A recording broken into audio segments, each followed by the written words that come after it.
نحمده ونصلي ونسلم على رسوله الكريم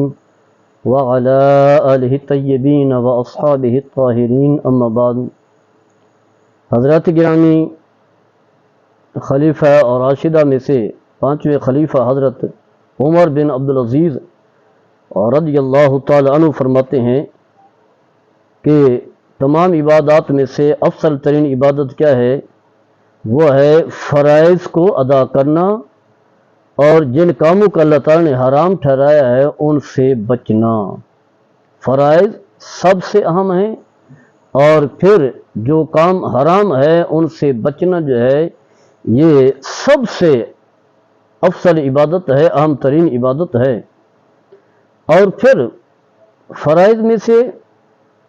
سب سے اہم ترین فرض جو ہے وہ ہے 5 وقت کی نماز، جس کے بارے میں آتا ہے کہ جنت کی یہ چابی ہے، جنت کی چابی ہے۔ اور پھر نماز میں ویسے تو بہت سارے فرائض ہیں، قیام ہے، قرات ہے، رکوع ہے، سجدہ ہے، قعدہ اخیرہ ہے، بہت سارے ارکان ہیں، اعمال ہیں، لیکن ان میں سے اہم ترین عمل، اہم ترین رکن جو ہے وہ ہے کہ جب بندہ سجدے کی حالت میں ہوتا ہے، اپنی پیشانی، اپنی جبین جو ہے زمین پر رکھ کر کے اللہ کی بڑائی، اللہ کی کبریائی، اللہ کی شان بیان کرتا ہے اور یہ کہتا ہے سبحان ربی الاعلیٰ، میرا رب جو ہے ہر قسم کے عیب سے پاک ہے اور سب سے اعلیٰ، سب سے افضل اور سب سے بڑی شان والا جو ہے وہ اللہ ہے۔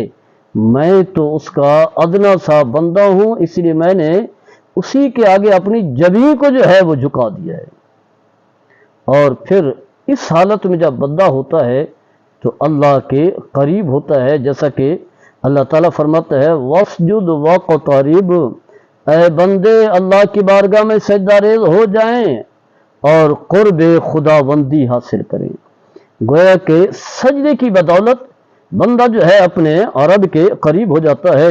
جیسا کہ حدیث پاک میں بھی آتا ہے۔ حضرت ابو ہریرہ رضی اللہ تعالیٰ عنہ اس حدیث کے راوی ہیں، فرماتے ہیں کہ رسول اللہ صلی اللہ تعالیٰ علیہ وسلم نے فرمایا اقرب ما یکون العبد من ربہ وہو ساجد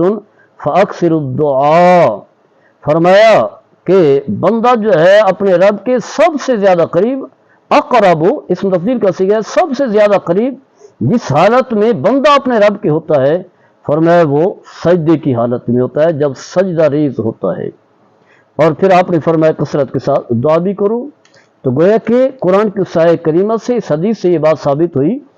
کہ اللہ کے قرب کا بہترین ذریعہ جو ہے، بہترین عمل جو ہے وہ فرائض ہیں، فرائض میں سے نماز ہے، نماز میں سے پھر جو ہے وہ سجدہ ہے۔ حدیث پاک میں آتا ہے کہ حضرت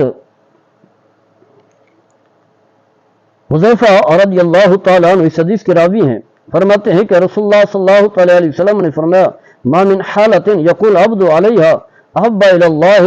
من اراہ ساجدا یعفر وجہہ فی التراب، فرمایا کہ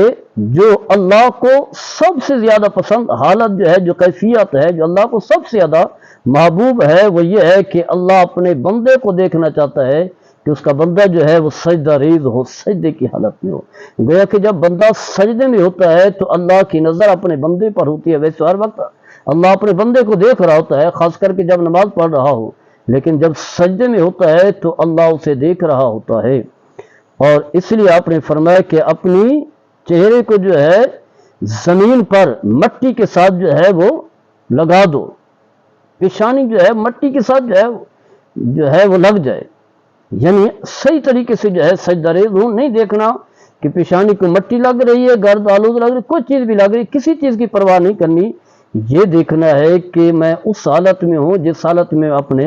رب کے قریب ہوں، اور یہ طریقہ جو ہے اللہ کے ہاں محبوب اور پسندیدہ طریقہ ہے۔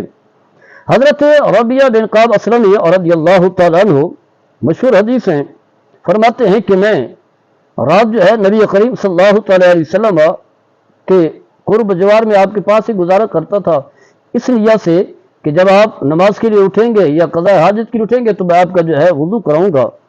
تو میں پانی لاتا تھا، جو ہے پانی پیش کیا کرتا تھا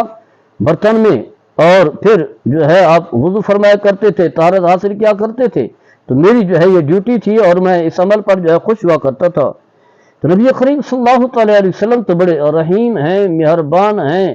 شفیق ہیں، اور کوئی اگر خدمت بھی کر رہا ہے تو آپ چاہتے ہیں کہ اسے اس کا خدمت کا جو ہے معاوضہ دیا جائے۔ ویسے تو خدمت کا کوئی معاوضہ نہیں ہے، لیکن آپ اپنی شفقت فرماتے ہوئے فرماتے سل نی، اے ربیہ جو چاہو مانگو، جو چاہو مانگو میں تمہیں عطا کروں گا، سل ما شیتا، جو بھی دل میں آئے،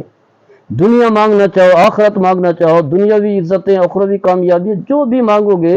میں تمہیں عطا کروں گا۔ تو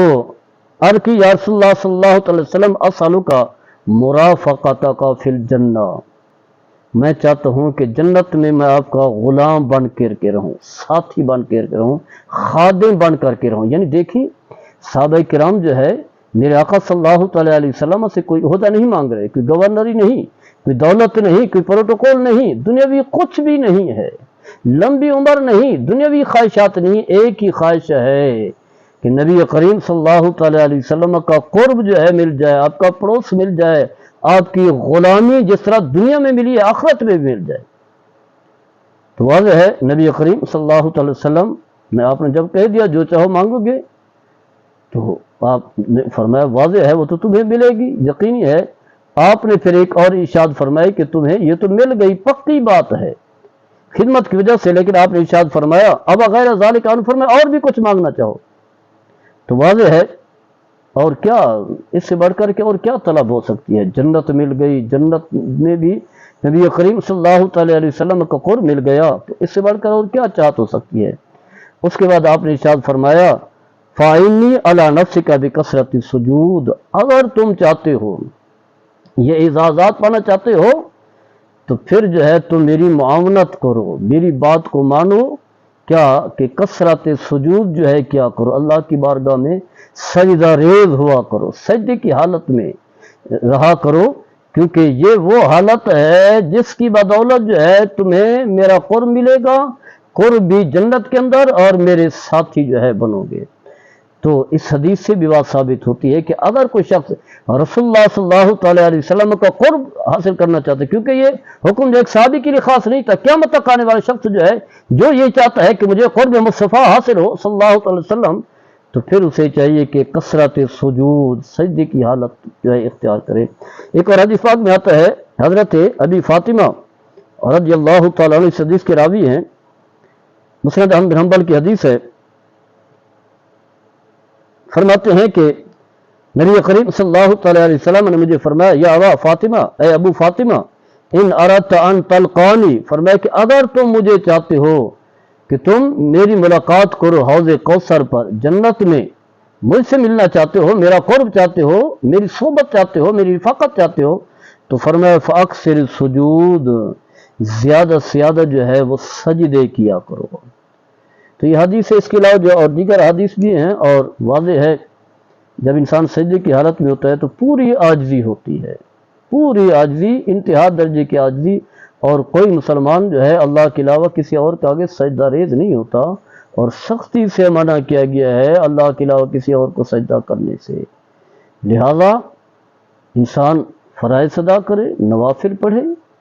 اور اللہ کی بارگاہ میں سجدہ ریز ہو تاکہ ان برکات کو جو ہے حاصل کر سکے۔ اللہ تعالیٰ ہم سب کو عمل کرنے کی توفیق عطا فرمائے۔ وما علینا البلاغ۔